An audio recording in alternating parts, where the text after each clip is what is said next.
Narito na ang mga pinakamalalaking balita sa One North Central Luzon ngayong Lunes.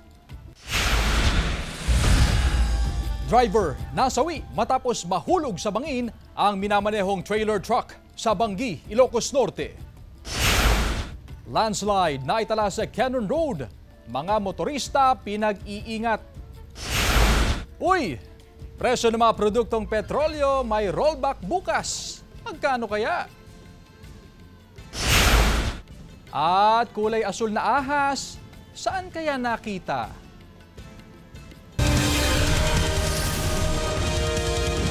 Ito ang GMA Regional TV, One North Central Luzon. Magandang hapon, ako si Chris Zuniga. Mga kapuso, hirap sa biyahe ang ilang bangka operator sa Dagupan City dahil sa malakas na agos ng tubig sa ilog.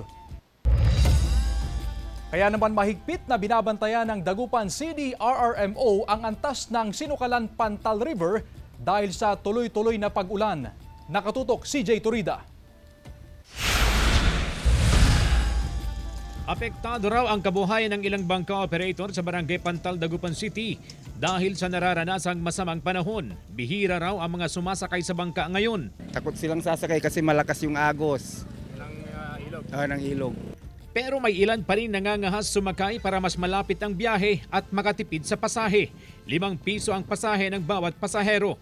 Pero kung mag-isa kang sasakay, 20 piso ang singil. Kayang magsakay ng 7 pasahero ang isang bangka. Ang ilang fishing boat piniling hindi pumalaot kahit walang nakataas na gale warning sa probinsya. Mahigpit na minomonitor ng Dagupan City RRMO ang kailugan sa syudad, lalo na ngayong maulan ng panahon. Nasa below alert level pa naman yung Sinukalan Pantal River.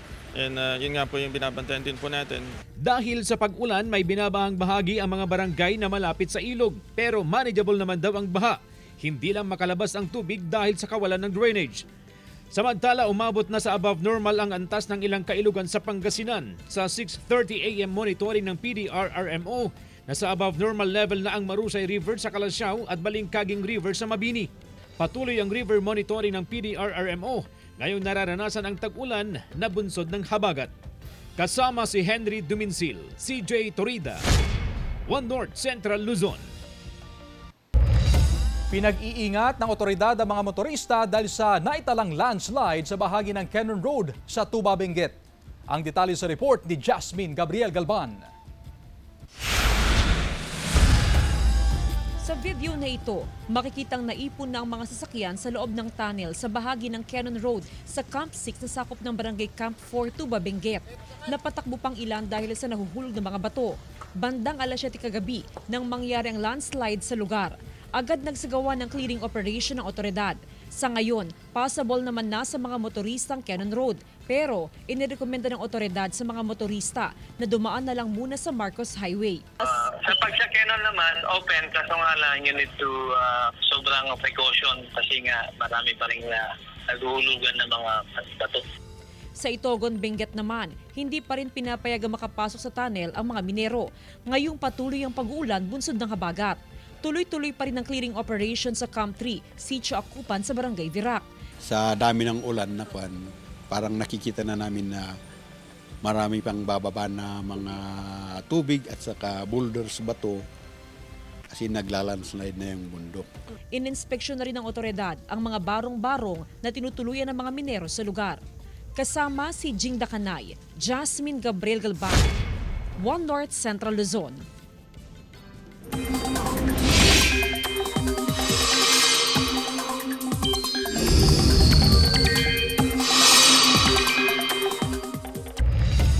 Mga kapuso, muling nagpapakawalan ng tubig ang Ambuklaw Dam at Binga Dam sa Benguet ngayong araw, July 7. Batay sa flood forecasting and warning section ng DOST Pag-asa, as of 8 a.m., nakabukas ang isang gate ng Ambuklaw Dam. Nasa 751.39 meters ang water level ng Ambuklaw Dam, malapit sa normal high water level nito na 752 meters.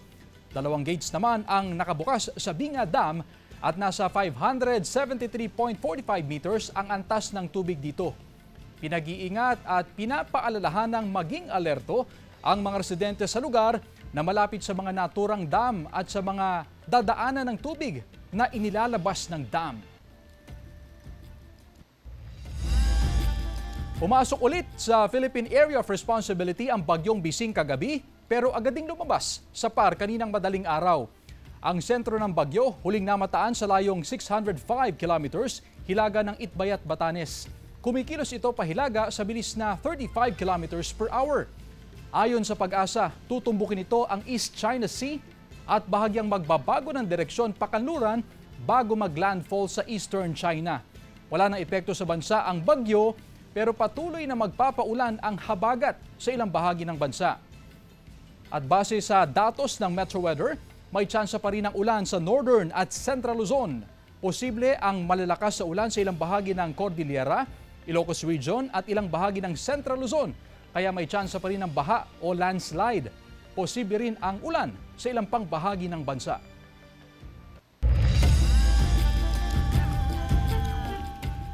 Naipong tubig ulan sa kalsada sa isang barangay sa Mangaldan, Pangasinan, problema ng ilang residente. Sundan sa report ni Jasmine Gabriel Galban. Dahil sa naipong tubig ulan sa kalsada, tinambakan na ng lupa ni Aling Lori ang harap ng kanyang bahay sa PNR West sa Barangay Salay, Mangaldan, Pangasinan. Ito ang nagsisilbing daanan nila ngayon. Dito na rin dumadaan ang mga estudyante. Kailangan lang magdahan-dahan sa paglalakad dahil madulas ang daan. Problema ngayon ng mga residente ang naipong tubig ulan. Mahirap, madam. Siyempre, wala silang madaanan na tubig. Naipon na. Naiipon na, walang madaluyan. Pinangangambahan ng mga residente ang mga sakit na maaring makuha sa paglusong sa baha, gaya ng leptospirosis at alipunga. Sana gawaan ng paraan. Noong nakaraang weekend, tinambakan ng mga opisyal ng barangay ang mga interior road o papasok na kalsada sa lugar. Ang problema nga lang, walang maayos sa drainage, kaya naipon na ang tubig ulan sa mababang bahagi ng lugar. Tiniyak naman ng barangay na aksyon na nila ang problema ng mga residente sa PNR West. Maglalagay daw sila ng pwedeng daanan ng mga residente para hindi sila lumusong sa baha.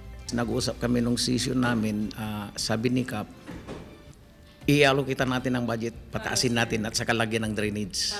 Sa kabila ng naranasang pagbaha sa ilang kalsada sa barangay, wala umanong napapaulat na kaso ng leptospirosis sa lugar.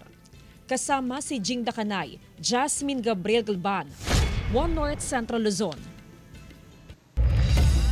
Samantala mga kapuso, may inaasahang rollback ulit sa presyo ng ilang produktong petrolyo bukas. Batay sa anunsyo ng ilang kumpanya ng langis, 70 centavos ang bawas sa presyo sa kada litro ng gasolina. Sa diesel, 10 centavos ang rollback, habang sa kerosene, 80 centavos ang bawas sa kada litro.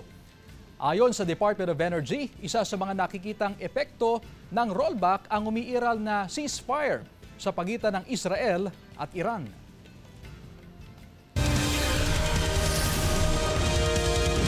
Ito ang GMA Regional TV, One North Central Luzon.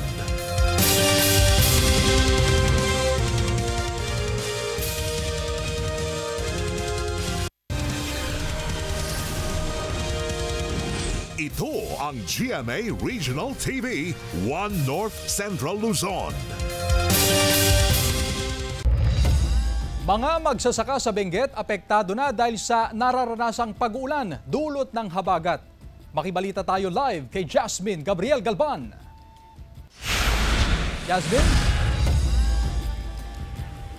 Chris, ngayong patuloy na umiiral ang habagat ay mas lalo pang naapektuhan ng mga magsasaka sa probinsya ng Benguet dahilan para maapektuhan din ang supply at presyo ng gulay sa merkado. Mula sa 3 toneladang repolyo na naanin ni Rex mula sa Bugyas, Benguet, halos 2 tonelada lang ang mapapakinabangan niya. Dahil kasi sa tuloy-tuloy na buhos ng ulan, apektado ang kalidad ng kanyang mga aning repolyo. Ma'am, bumaba ang presyo ngayon. Almost 50%. Yung bababa po yung quality ng mga gulay natin pag basa. Apektado rin ang mga aning cauliflower ni Chris Veduya mula sa Kabayan, Benguet. Sa ganitong panahon, malaki ang nagiging lugi nilang mga magsasaka dahil mabilis na masira ang kanilang mga ani. Opo, apektado. Madali siya malusaw. Mababa ang presyo ng ilang gulay ngayon sa La Trinidad Vegetable Trading Post dahil sa nararanasang oversupply. Gaya ng repolyo na nasa 15 pesos hanggang 20 pesos per kilo. Ganon din ang sayote na nasa 10 pesos per kilo. May kataasan naman ang presyo ng patatas na nasa 20 hanggang 35 pesos per kilo dahil sa kakaunting supply. Hindi agad makapag-ani ang mga magsasaka dahil sa pag-uulan. Mataas din ang presyo ng benguet beans na nasa 50 hanggang 60 pesos per kilo. Sakto lang yung presyo, yung iba tumaas sabi naman. Depende sa pagdating ng gulay kung anong marami, kung anong konti ang dumating. Kung magtutuloy-tuloy ang maulang panahon, posibleng magtuloy-tuloy rin ang pagbaba sa presyo ng repolyo at sayote.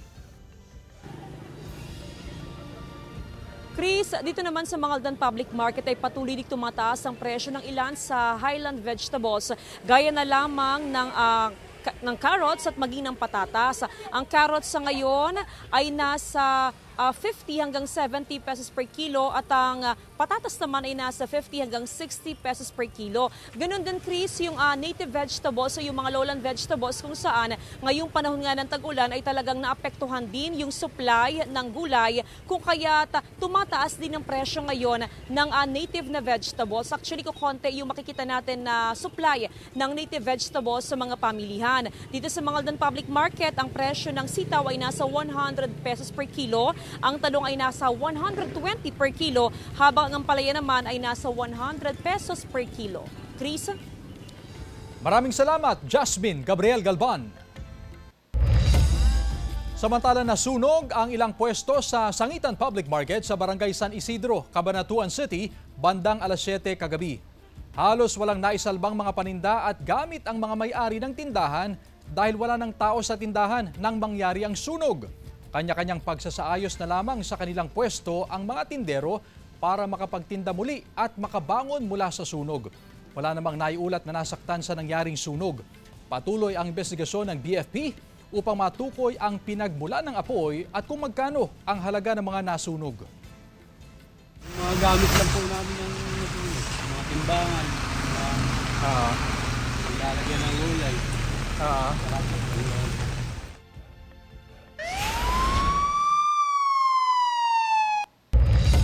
Nasawi ang driver matapos mahulog sa bangin ang minamanehong trailer truck sa Bangi, Ilocos Norte. Nakaalerto Joel Fernandez. Patay ang 28 anyos na driver ng trailer truck matapos mahulog sa bangin sa Barangay Baruyang, Bangi, Ilocos Norte. Base sa investigasyon, nawalan ng preno ang truck na may kargang semento kaya't nawalan ng kontrol sa manibela ang driver at bumangga sa puno. Sa lakas ng impact, natanggal ang tractor head at nahulog sa bangin. Nadaganan pa ng truck ang driver. Tumagilid naman ng trailer at nagkalat sa kalsada ang mga kargang semento. Nakaligtas ang 19 anyos na pahinante at nagtamulang ng sugat. Naging pahirapan ang ginawang retrieval operation sa naipit na driver na nagtagal ng 8 oras. Sa Kalasyaw, Pangasinan, sumalpok naman ang isang close van sa garong at nakaparadang e-bike. Saka ito bumangga sa pader ng Bunlag National High School kaninang umaga. Ayon sa pahinante ng close van, nawalan ng preno ang kanilang sasakyan. Hindi nga unahin malaman dahil parang may kumatok na lang sa ilalim eh. Kahit na ano gawin niya, tapak ng tapak. Kinambyo naman niya. Buti, nung bumagal, lalong dito na lang. Pero kung mabilis yan, tumba rin sana itong ano. Kaya lang, mabagal talaga. Yun, naggiwang-giwang, magmula doon, kanon-kanon. Tapos ginilitan niya yung mga motor. Pero ang naano talaga yun, saka yun oh. Wala namang nasaktan sa insidente. Patuloy ang investigasyon ng pulisya sa aksidente. Joel Fernandez, One North Central Luzon.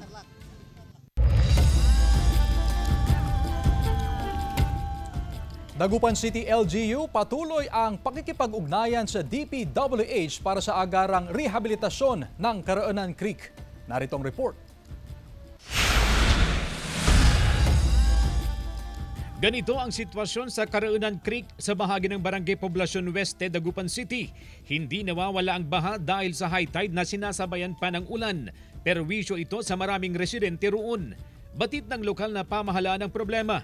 Patuloy raw na nakikipag-ugnayan ng LGU sa DPWH Regional Office para masolusyonan ang problema.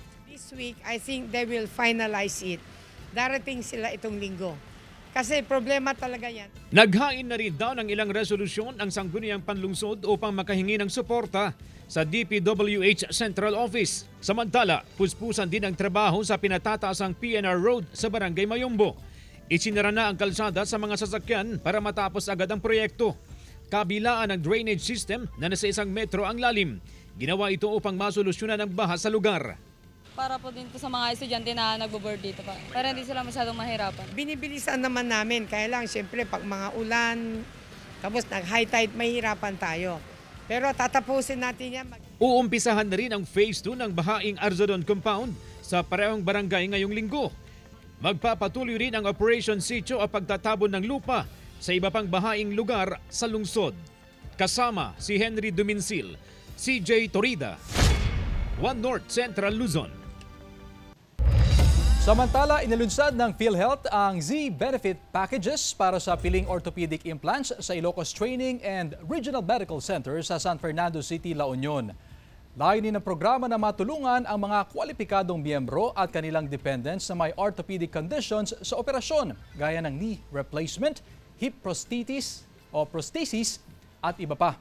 Mahigit 300 claims na ang natatanggap ng PhilHealth Regional Office 1 mula nang ilunsad ang programa at inaasahang mas marami pa ang makikinabang dito.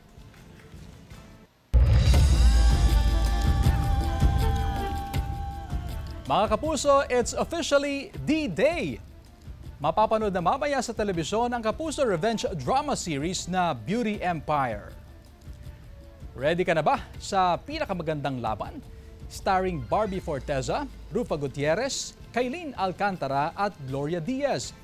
Kahapon may patikim na kilig sa All Out Sundays si Kailin with a Tagalog song duet kasama ang co-star na si Choi Bo-min. Nakipagkulitan din ang Korean star with Barbie. Ang Beauty Empire ay obra ng GMA Public Affairs, View Philippines at Creation Studios. Mamaya na ang TV premiere niyan, 9:35 p.m. sa GMA Prime at 11:25 p.m. ang delayed telecast sa GTV. Good news naman mga kapusong job seeker. Pagkakataon niya ng maging bahagi ng GMA Network. Naghahanap po ang GMA Network ng mga aplikante para sa mga sumusunod na posisyon. Ang sinumang interesadong aplikante ay maaring magpadala ng kanilang aplikasyon sa careers.gmanetwork.com. Mag-apply na at maging bahagi ng GMA, ang #1 network in the country.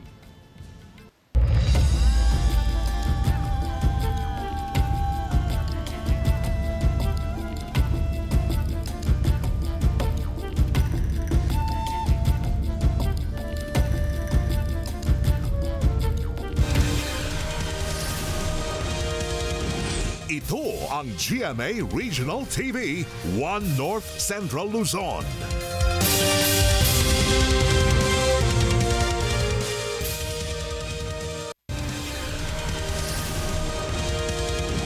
Ito ang GMA Regional TV, One North Central Luzon.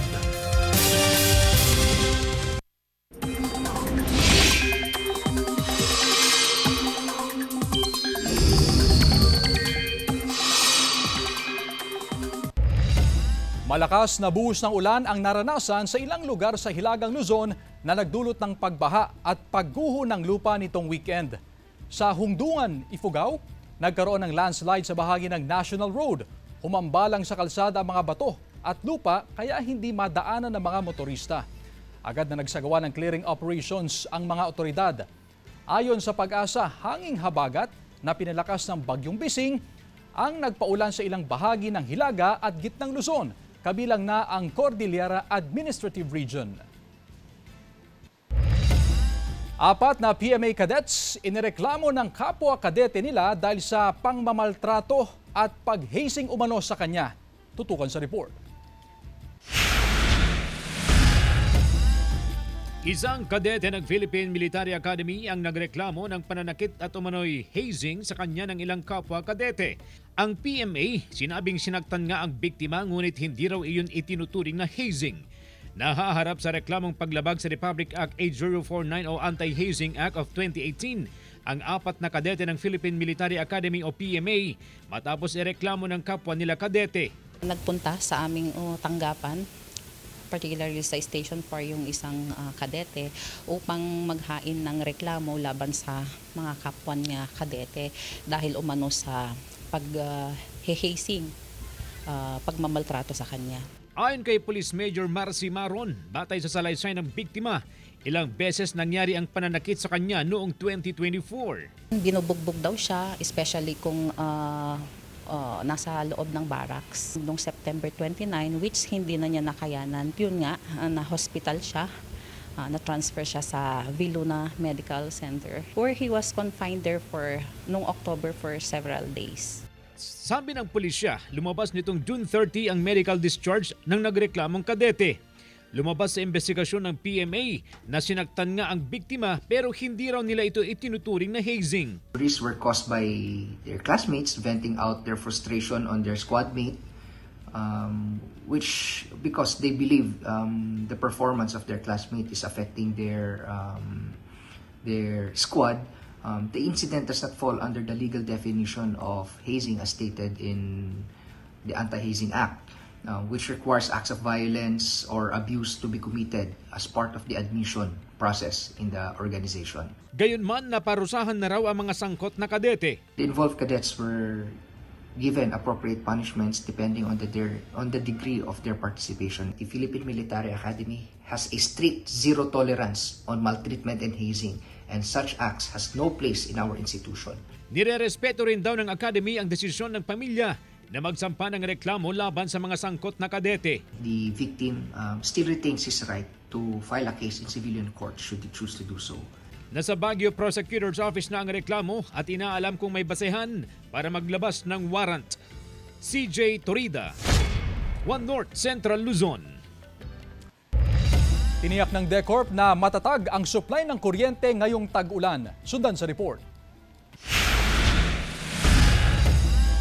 Nagbayad kanina ng bill sa kuryente si Jillian mula sa Barangay Pugot Chico, Dagupan City. Nasa 3,600 pesos ang kanyang binayaran na konsumo nila mula Mayo hanggang Hunyo.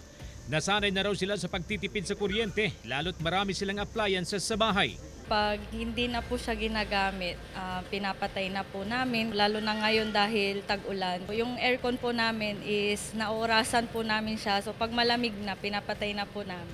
Matatag ang supply ng kuryente ayon sa DECORP. Wala naman kaming nakikita na magkakaroon ng shortage kasi gawa nga din na mas malamig na panahon. Ang problema nga lang na huwag naman sanang mangyari ay kung masira ang transmission line o distribution system na bunsod ng mga weather disturbance. Kumpara noong Mayo, bumaba ng 23 centavos ang generation charge noong Hunyo. Gawa ito ng mas murang presyo sa market, sa OSM, and at the same time, mababa din yung naging cost namin dun sa isang kabilateral namin. Samantala, hindi naman daw gaano makaaapekto sa supply at presyo ng kuryente ang pabago-bagong presyo ng langis. Hindi lang kasi nakadepende ang DECORP sa coal-fired power plant, kundi meron din silang ibang sources tulad ng geothermal at solar power plants. Sana kung meron yung impact ng pagtaas ng fuel doon sa rates sa kuryente, ma-mitigate naman nung medyo malamig na panahon. CJ Torida, One North Central Luzon. Nararanasan ang kakulangan ng silid-aralan sa ilang eskwelahan sa Mangaldan, Pangasinan. Ang detalye sa report. Problema pa rin sa ilang eskwelahan sa Mangaldan, Pangasinan ang kakulangan ng silid-aralan. Bunsod dito, may ilang eskwelahan na nagpapatupad ng class shifting. May ilan naman na nagdagdag ng bilang ng estudyante sa kada seksyon. Nagkakaroon pa rin kami ng kakulangan sa classroom, lalong-lalo na doon sa conversion ng aming regular classroom sa ILRC na tinatawag natin. 10 silid-aralan sa Mangaldan Integrated School SPED Center ang gagamitin para sa Special Needs Education o SNED. Magsisilbi itong service area ng SNED.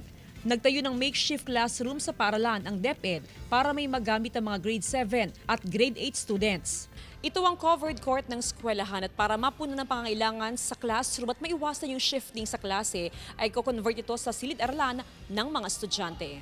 Ang inaalala lamang ng ilang magulang ay ang sitwasyon ng makeshift classroom. Ano naman po, ginagawan po talaga ng paraan din ng teachers. Tsaka na comfortable yung bata. Para naman sa ilang estudyante, mas okay na ito kesa magsiksikan sila sa isang classroom. Kasi po para hindi po magsiksikan yung mga estudyante po. Tapos di na din po sila mainitan po. Sa ngayon, inaalam ng DepEd Region 1 kung gaano pa karami ang kailangan na classroom sa iba't ibang paaralan sa rehiyon. Kasama si Jing Dakanay, Jasmine Gabriel Galban, One North Central Luzon.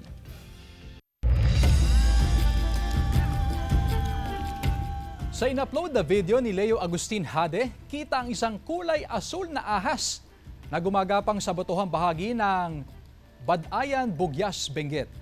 Kuha raw ito ng nasa kalagitnaan ng pagsasagawa ng school activity ang uploader na isang estudyante. Ipinasuri naman daw nila ang video sa isang grupo sa Cordillera na nag-aaral tungkol sa mga ahas. Anila, isa raw itong uri ng Luzon shrub snake, non-venomous snake species na matatagpuan sa Pilipinas, partikular sa Luzon. Ayon kay Leo, kumuha raw sila ng video ng ahas dahil kasabay ng kanilang pagkagulat ay namangha sila sa kulay asul na ahas. Agad di umanong gumapang sa masukal na bahagi ng lugar ang Luzon shrub snake.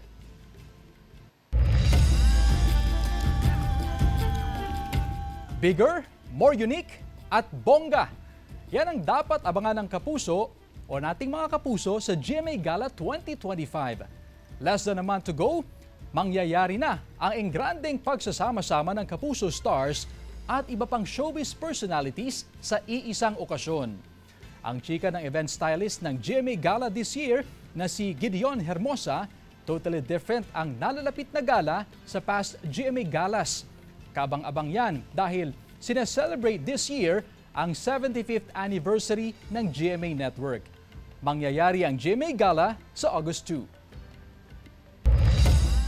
Samantala, mapapanood niyo po ang episode na ito at iba pang pinakahuling lokal na balita sa official website ng GMA Regional TV, www.gmaregionaltv.com. Pwede rin kayo bumisita sa aming official YouTube channel, GMA Regional TV, at i-click ang subscribe button para sa pinakamainit na balita mula sa mga rehiyon. Nais din naming pasalamatan ng mga kapuso sa Hilaga at Gitnang Luzon, maging ang mga kapuso natin abroad. Dahil sa GMA Regional TV, local news matters. At yan ang mga pinakamalaki at pinakahuling balita sa Hilaga at Gitnang Luzon. Maraming salamat sa pagsama sa amin, pati na ang mga kapuso sa ibang bansa na tumutok sa mga balita sa rehiyon. Ako po si Chris Zuniga. Kami ang GMA Regional TV, One North Central Luzon. Buong puwersa para sa mas malaking misyon at mas malawak na paglilingkod sa bayan.